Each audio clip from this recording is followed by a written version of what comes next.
The day I walked away from my stepfather's mansion, I wasn't crying. I was laughing, the kind of laughter that burns your throat and makes your chest ache. But I couldn't stop. 10 years of degradation had finally culminated in this moment, and somehow it felt perfect. My name is Lorelei, and I was 18 when I decided I'd rather be homeless than spend another second under Jasper Reynolds' roof. "You'll amount to nothing," he called after me, his voice carrying across the manicured lawn. "Just like your mother." I kept walking, my duffel bag slung over my shoulder, containing everything I owned that mattered. Behind me, I could hear Clara's muffled sobs and Ryder's attempt to reason with our father. But I knew better than to look back. "Lorelei, wait!" Bridget's beaten-up Corolla pulled up beside me. My best friend had been waiting around the corner, just as we'd planned. "Get in." I threw my bag in the back seat and climbed in, just as the first drops of rain began to fall. Perfect dramatic timing, really. "Did he say what I think he said?" Bridget asked, pulling away from the curb. "Oh, you know Jasper, always keeping it classy." I forced a smile, but my hands were shaking. Apparently, I'm destined to be a failure because it runs in my mother's blood. What triggered it this time? I got accepted to business school.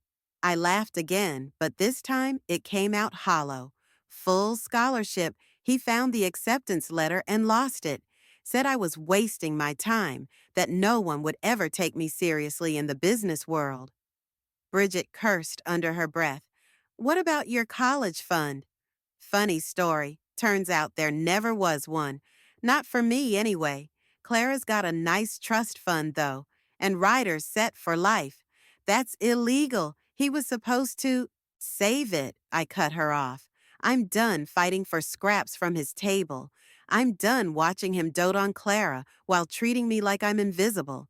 I'm done pretending we're one big happy family at his stupid corporate events." We stopped at a red light, and Bridget turned to face me. "Where do you want to go?" I stared out at the rain-slicked streets of Boston, my mind racing with possibilities. "Remember that waitressing job you mentioned? The one at that upscale restaurant downtown? The one where the tips are insane? Yeah, they're still hiring." "Perfect. I can work nights and weekends, go to classes during the day."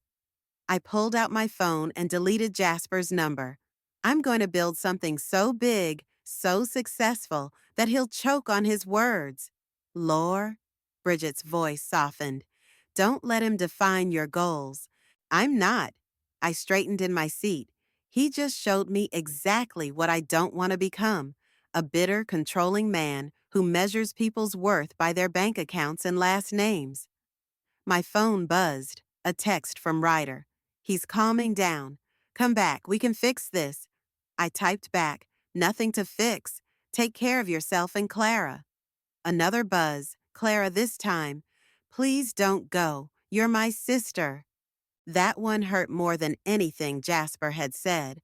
Clara, sweet Clara, who'd never understood why her father treated us so differently, who'd slip into my room at night when we were younger, seeking comfort from nightmares, not realizing she was living in the middle of one. "You can stay with me," Bridget offered. "My roommate just moved out anyway." I nodded, unable to speak for a moment.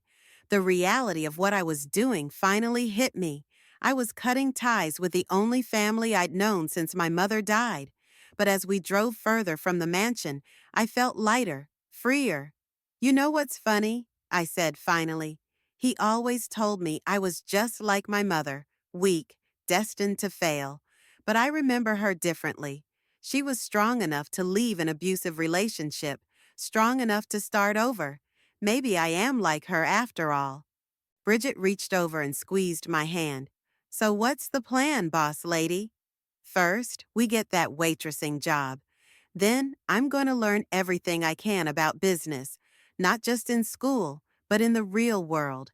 I'm going to network, save every penny, and when the time is right." I smiled, and this time it felt real. I'm going to build an empire that makes Jasper's company look like a corner store. Now that's the Lorelei I know. Bridget grinned. As we drove toward downtown Boston, I made myself a promise. Success wouldn't be my revenge. It would be my liberation.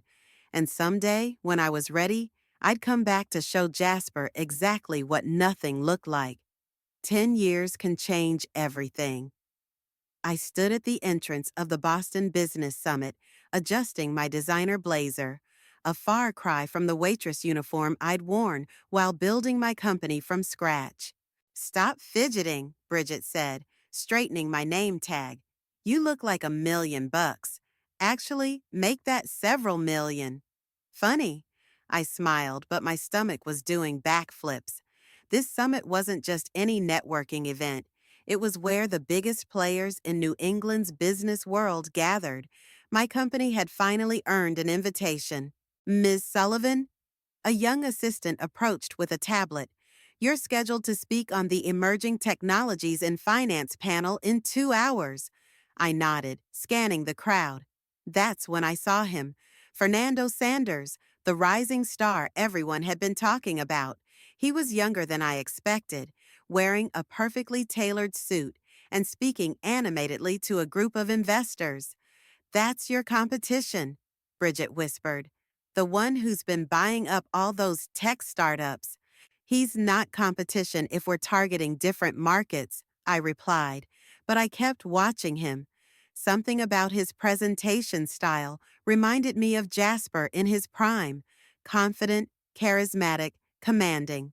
Fernando caught my eye and excused himself from his group. The famous Lorelei Sullivan, he said, extending his hand. Your financial platform is giving my acquisition team headaches. Good, I smiled, shaking his hand. That's kind of the point. He laughed. Straight to the point. I like that. Join me for coffee? I have an interesting proposition for you. Bridget gave me a subtle thumbs up as I followed Fernando to the summit's cafe area. Black coffee, 2 sugars, he said to the barista, then turned to me. Green tea, please. We found a quiet corner table. So, he began, word is you're expanding into corporate financial services. Word travels fast. In our circles, like lightning. He leaned forward, especially when it involves Reynolds Enterprises territory. My cup froze halfway to my lips.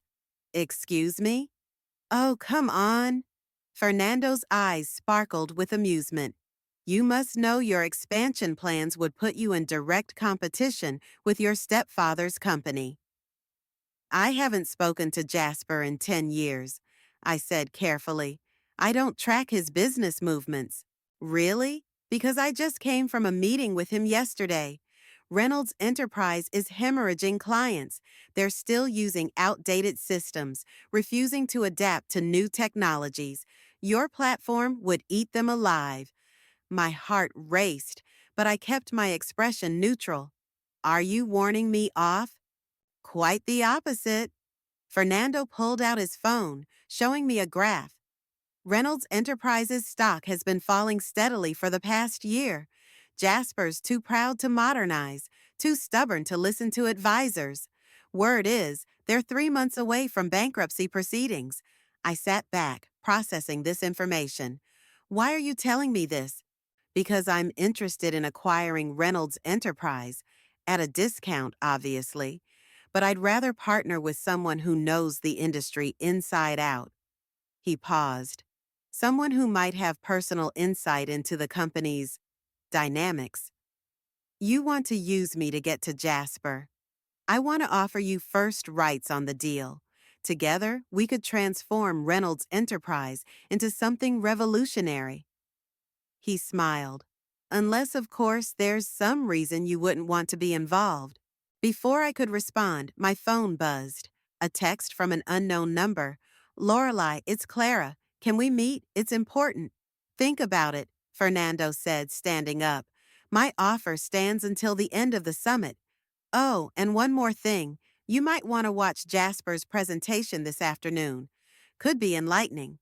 I watched him walk away, my mind spinning. 10 years of building my own success, deliberately avoiding any news about Jasper or his company. And now this. Bridget appeared at my side.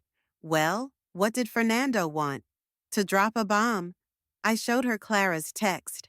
And apparently, I'm not the only one with timing. Are you going to meet her? I stared at my phone, remembering the last time I saw Clara, tears streaming down her face as I walked away. I don't know. Lore, Bridget said softly, maybe it's time to stop running from your past. I'm not running, I protested. I'm building my future. Then prove it. Stay for Jasper's presentation. Meet with Clara. Show them all that Lorelei Sullivan isn't afraid of anything, especially not her own family.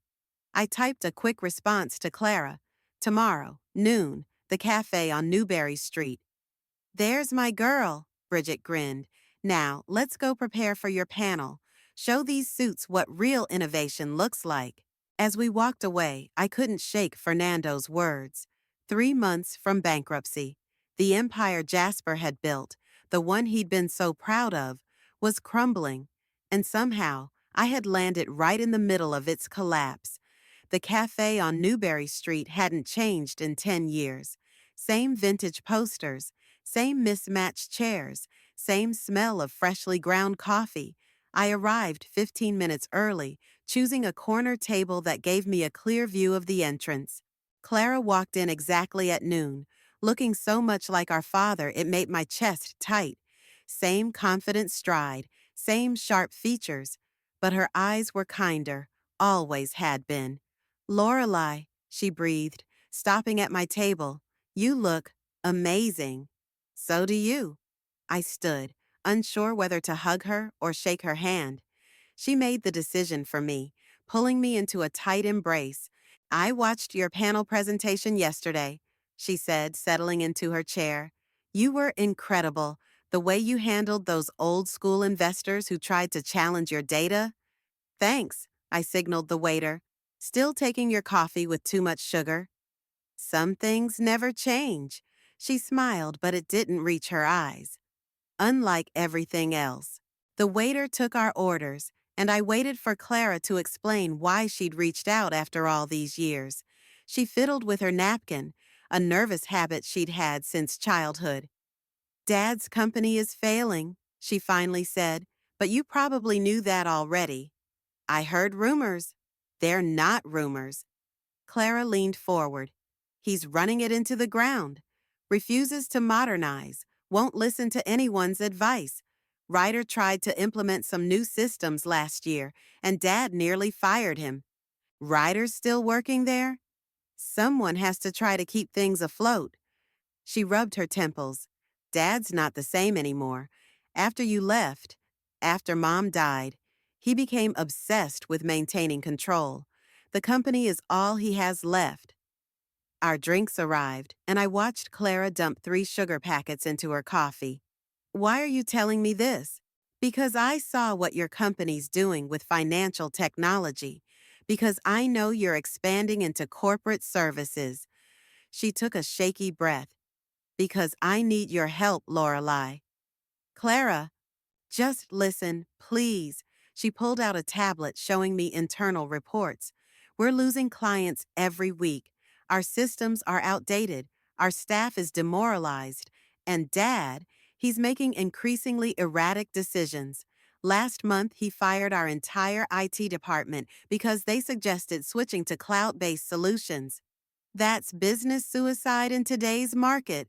Exactly. Ryder's trying to handle everything himself, but he's drowning. Clara's voice cracked. We have maybe 3 months before we have to file for bankruptcy. Fernando's words from yesterday echoed in my head. Why come to me? There are plenty of consulting firms. Because you're family, she said simply, and because you're the only person I know who's never been afraid to stand up to Dad. I laughed bitterly. I wasn't brave, Clara. I ran away. You survived. You built something amazing. She reached across the table, grabbing my hand. I know things were awful back then, the way he treated you, I should have said something, done something. You were just a kid. We both were. Her grip tightened. But we're not kids anymore, and I'm not asking you to do this for Dad. I'm asking for me, for Ryder, for the hundreds of employees who depend on Reynolds Enterprise for their livelihoods. My phone buzzed. A message from Fernando. Thought you might want to see this.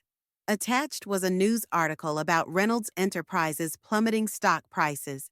I saw Fernando Sanders at the summit, I said carefully. He's interested in acquiring the company. Clara's face darkened. I know. He's been circling like a vulture, making lowball offers. Dad would rather burn the company to the ground than sell to him. And what would he do if I got involved? Honestly? Clara stirred her coffee. I don't know, but right now, you might be our only hope. I stared out the window, watching people hurry past. 10 years ago, I'd sworn I'd never let Jasper affect my life again. I'd built my success despite him, not because of him. Getting involved now could undo everything. I need time to think about it, I said finally. Clara nodded, standing up. The bankruptcy hearing is in 3 months. Whatever you decide, thank you for meeting me today. She paused. I've missed my big sister. After she left, I sat there for a long time, turning my cold tea between my hands. My phone buzzed again, Bridget this time. How did it go? I texted back. Remember when you said I was running from my past? Well, my past just asked me to save it. What are you going to do? I looked at the empty chair where Clara had sat, remembering the tears in her eyes, remembering Ryder's last text from 10 years ago. Take care of yourself and Clara. I'm going to make some calls, I replied, starting with Penelope Wilson. If I was going to wade into this mess, I needed the best family lawyer in Boston on my side, because something told me this wasn't just about saving a company. It was about facing every demon I'd left behind that rainy night 10 years ago. Your stepfather's been cooking the books, Penelope said, spreading documents across her mahogany desk. These financial statements don't add up. I leaned forward, scanning the papers. After 3 days of digging through Reynolds Enterprises' public records, we'd found discrepancies that made my stomach turn. Look at these transactions. Penelope pointed to a series of numbers. He's been moving money between shell companies to hide the losses. Classic smoke and mirrors. That's fraud, I said quietly. That's prison time. Penelope removed her reading glasses. Lorelei, are you sure you want to get involved in this mess? Before I could answer, my phone buzzed. A text from Ryder. Can we meet? Alone. It's urgent. Speaking of messes, I showed Penelope the message. My stepbrother wants to talk. Be careful, she warned. Family loyalty can be complicated when fraud's involved. An hour later, I sat in a quiet bar downtown, watching Ryder approach my table. He looked older, tired, his usually pristine suit wrinkled at the edges. You look successful, he said, sliding into the booth. Dad would hate that. Is that why you wanted to meet? To discuss my success? Ryder ordered a whiskey, neat. I know Clara came to see you. I know what she asked. And? And I need to know what you're planning. He took a long sip. Because if you're thinking about taking over the company, there's something you should see. He pulled out a USB drive. I've been tracking Dad's transactions for the past year. At first, I thought he was just being stubborn about modernizing, but it's worse than that. The shell companies? Ryder's eyes widened. You know, I have a good lawyer. I pocketed the drive. Why are you showing me this? Because I'm tired, he said simply. Tired of covering for him. Tired of watching him destroy everything. Last week, he suggested we take out high-interest loans to cover payroll. That's insane. That's Dad. Ryder finished his drink. He's not just refusing to adapt. He's actively hiding how bad things are. The bankruptcy hearing? It's not in 3 months, it's in 6 weeks. My hand tightened around my glass. Does Clara know? No one knows except me and Dad's inner circle. He laughed hollowly. And now you. Why tell me? Because 10 years ago, I told you to take care of Clara. His voice cracked. I should have done more back then, should have stood up to him when he treated you like garbage. But I was a coward. We were all surviving in our own ways. Maybe, he signaled for another drink. But you got out, built something real. Meanwhile, I've spent 10 years watching Dad turn into someone I don't recognize. My phone buzzed again. Fernando, heard you've been asking questions about Reynolds Enterprise. Let's talk strategy. Fernando Sanders is circling, I said. He wants to buy the company. Dad would rather die. Ryder's laugh was bitter. But at this point, we might not have a choice. Unless what? Unless someone else steps in. Someone who understands both the technology and the family dynamics. He met my eyes. Someone who has nothing left to lose and everything to prove.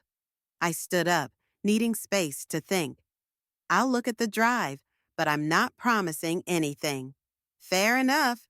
Ryder pulled out his wallet, but I waved him off. One more thing, I said. Why now? Why come clean after all these years? Because I saw your presentation at the summit. He smiled sadly. You reminded me of Mom, your real mom. She never let Dad's bullying break her either. Back at my office, I plugged in the drive while on the phone with Penelope. The files confirmed everything, and worse. He's not just hiding losses, I told her. He's been falsifying client contracts, inflating revenue numbers. This is serious federal fraud territory. The question is, Penelope said carefully, what are you going to do with this information? I stared at my computer screen, at the numbers that spelled out Jasper's desperation and deceit. 10 years ago, I'd walked away with nothing but my dignity. Now I held the power to destroy him completely. Set up a meeting, I said finally. You, me, Fernando, I want to discuss acquisition strategies. And Jasper? He'll find out soon enough. I closed my laptop. The bankruptcy hearing is in 6 weeks. That's how long I have to decide whether to save his company or let it burn. As I looked out my office window at the Boston skyline, I realized something. This wasn't about revenge anymore. It was about legacy, not Jasper's, but mine. Whatever I decided would define not just his future, but the kind of person I'd become. The question was, could I save the company without saving the man who'd tried so hard to break me? 51% ownership, Fernando said, leaning back in his chair. That's my final offer. We sat in my office, the city lights twinkling behind us as evening settled over Boston. Penelope sat to my right, reviewing the proposal. 49, I countered. Jasper keeps 2%, you get 49, I get 49. Shared control. Fernando raised an eyebrow. You want to give him a stake after everything in those files? I want him to watch everything he built transform without him having any real power to stop it. I smiled. Sometimes mercy cuts deeper than revenge. You're either brilliant or crazy, Fernando chuckled. I'm in. Penelope cleared her throat. There's still the matter of the fraud charges. Already handled, I said. The evidence goes to the SEC if he doesn't accept our offer. Ryder's prepared to testify if needed. My phone lit up. Clara. Dad's calling an emergency board meeting tomorrow. He knows something's up. Perfect timing, Fernando said, reading the message over my shoulder. Shall we crash a party? The next morning, I stood in the elevator of Reynolds Enterprise, my heart pounding against my ribs. The same building where I'd once hidden from Jasper's rages now felt smaller, less intimidating. Ready? Bridget squeezed my hand. I'd asked her to come as my executive assistant. I needed someone I could trust completely. The boardroom doors opened to chaos. Jasper stood at the head of the table, face red with anger, while Ryder and Clara sat silently to his right. "What is she doing here?" Jasper snarled as I walked in. "Saving your company," I replied calmly, setting my briefcase on the table. "Unless you'd prefer to explain to your shareholders why you've been falsifying financial records?" The color drained from his face. "You have no right." "Actually," Fernando strode in behind me, "we have every right, as potential majority shareholders." "Over my dead body," Jasper spat. "That can be arranged," I said sweetly, pulling out documents. "Either through bankruptcy court or federal prison. Your choice." Clara gasped. Ryder stared at his hands. The other board members shifted uncomfortably. "You ungrateful little," Jasper started. "Careful," Penelope interrupted, entering with her own stack of files. "Everything you say can be used in court, and trust me, you're already in enough trouble." I laid out the terms. "Fernando and I each take 49%. You retain 2% and an advisory role. Purely ceremonial, of course. We'll modernize the company, save the jobs, and most importantly, keep your name out of the headlines and you out of prison. You think you can walk in here?" "I think," I cut him off, "that I'm offering you a dignity you never showed me. Take the deal, Jasper, or I'll make sure every business journal in the country knows exactly how the mighty Reynolds enterprise fell." The room fell silent. I could feel every eye on us.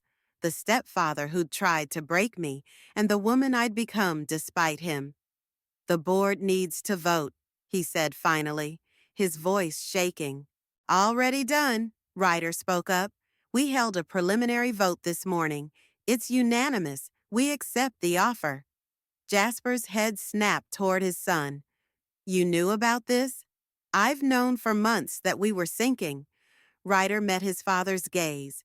"I chose to help Lorelai save us instead of watching you destroy everything." "Clara?" Jasper turned to his daughter, his last ally. She stood slowly. "I asked her for help, Dad, because you wouldn't listen to anyone else." I watched something break in Jasper's eyes, the same look I'd seen in my mirror 10 years ago, when I realized family could hurt you worse than any stranger. "Sign the papers," I said softly, sliding them across the table. "Let us help you clean up this mess."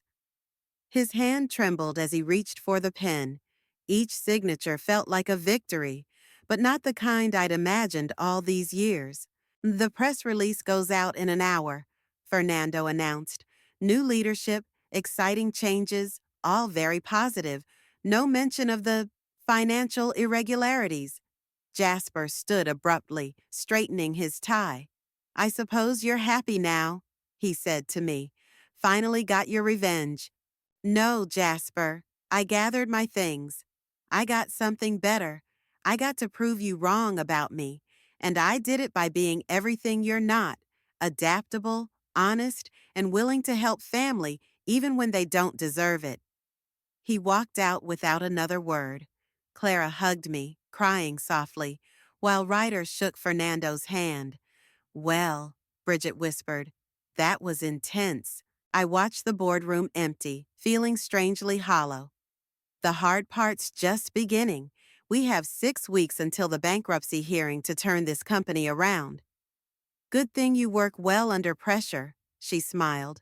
"Good thing I'm not doing it alone," I replied, looking at my unlikely new family. Clara, Ryder, Fernando, even Penelope.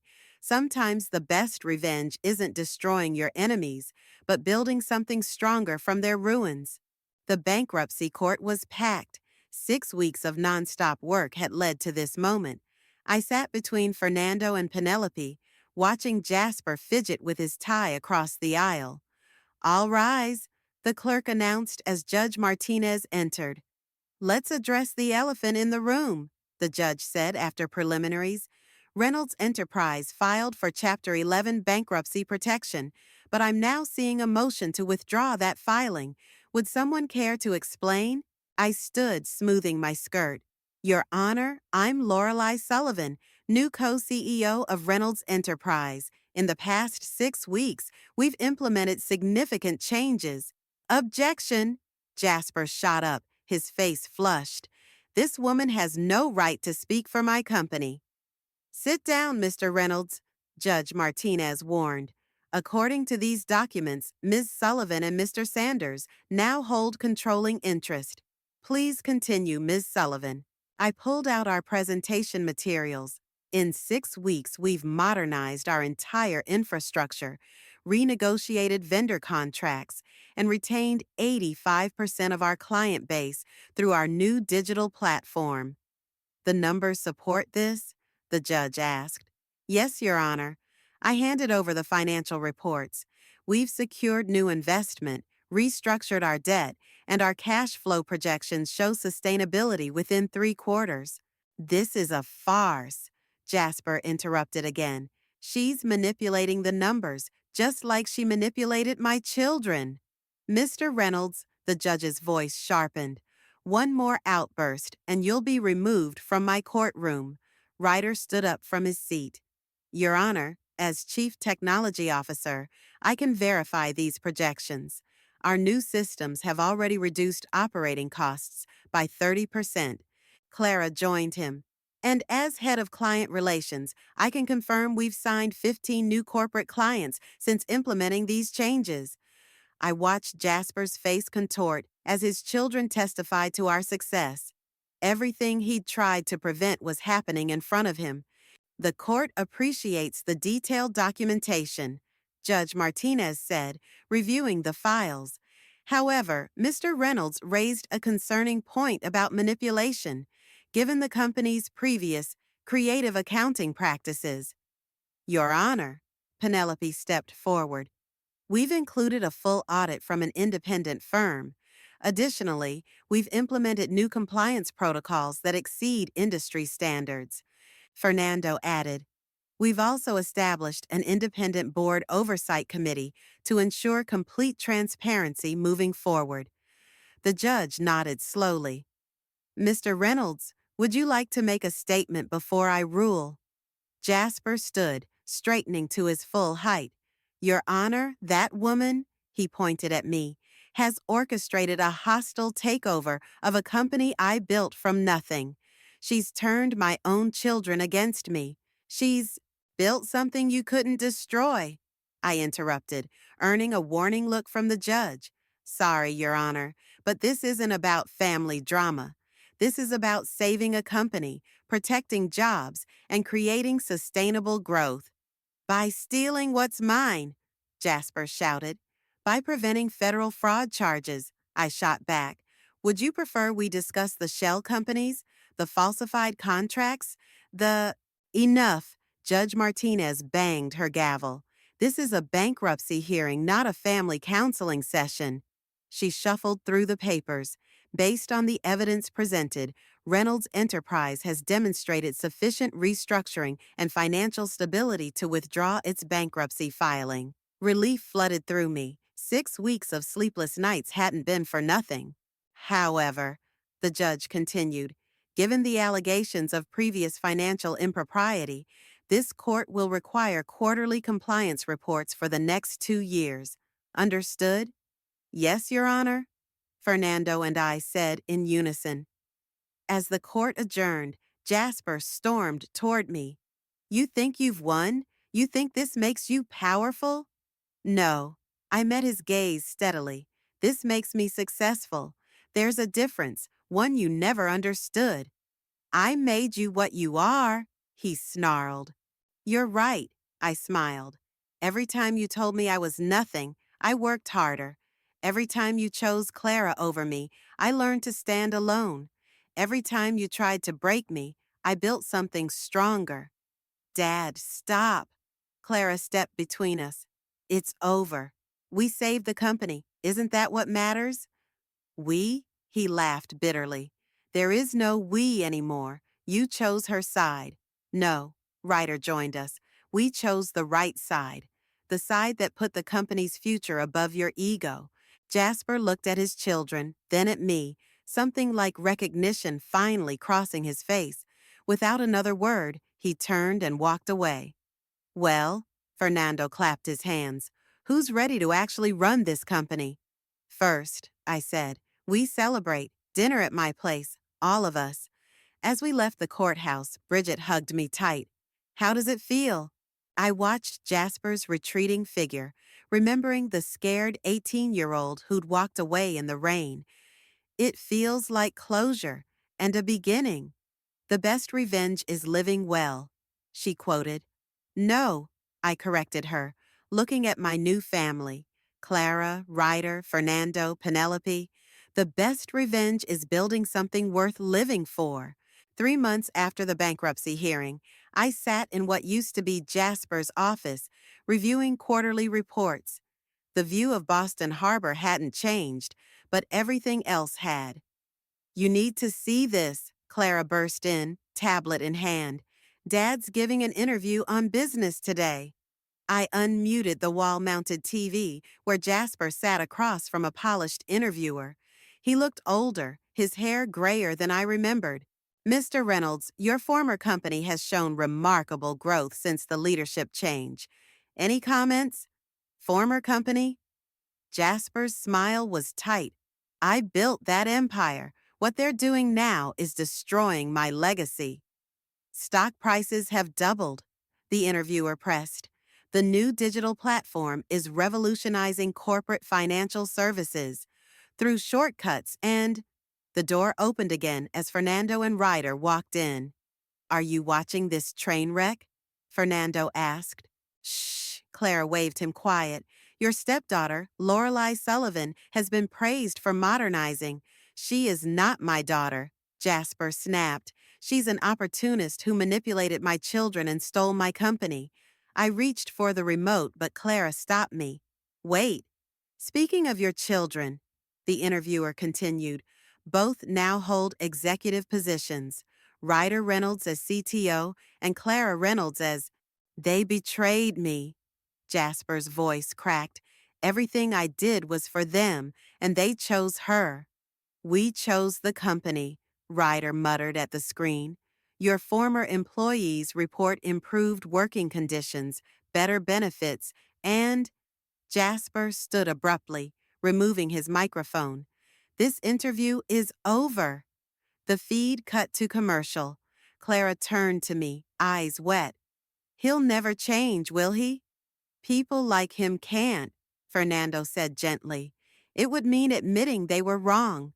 My phone buzzed. Bridget, watching business today. You okay? Before I could respond, my assistant's voice came through the intercom. Ms. Sullivan, Mr. Reynolds is here. He's demanding to see you. The room fell silent. Should we call security? Ryder asked. No, I straightened my desk. Let him in. Jasper stormed in, still wearing his TV makeup. Happy now? Enjoying the show? I didn't ask you to do that interview, I said calmly. You've taken everything else, might as well take my dignity too. Dad, Clara stepped forward, stop this. And you two, he rounded on his children, working for her like faithful little puppets. Working for the company, Ryder corrected, the one you nearly destroyed. I built this company. And we saved it. I stood up. Look around, Jasper. Look at these reports. We didn't just save your legacy, we improved it. Every metric is up. Employee satisfaction, client retention, market share. Through tricks and… Through hard work, Fernando interrupted. Through innovation and collaboration.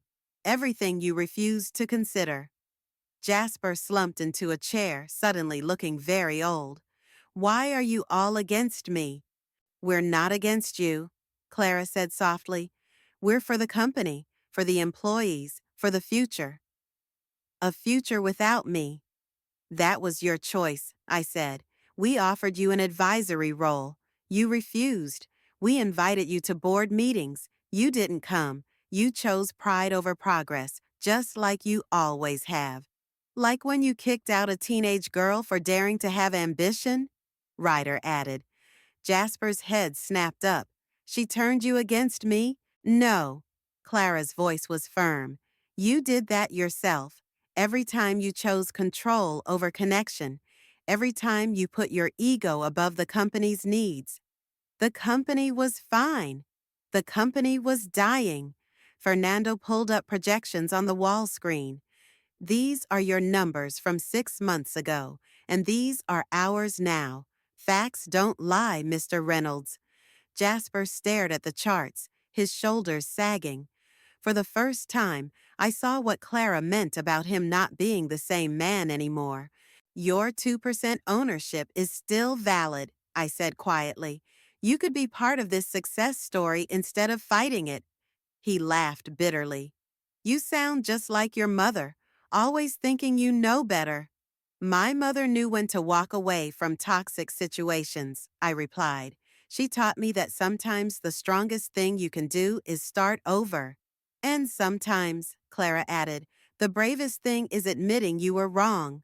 Jasper stood slowly, straightening his tie, a gesture so familiar it hurt. I don't admit mistakes. We know, Ryder said. That's why you're standing there alone while we're standing here together. Without another word, Jasper walked out. We watched through the glass walls as he waited for the elevator, his shoulders bent under the weight of his choices. Well, Fernando broke the silence, that was intense. That was necessary, I said, turning back to my desk. Now, let's get back to actually running this company. As my new family dispersed to their offices, I looked at the harbor view again. Some people spend their lives building walls, while others build bridges.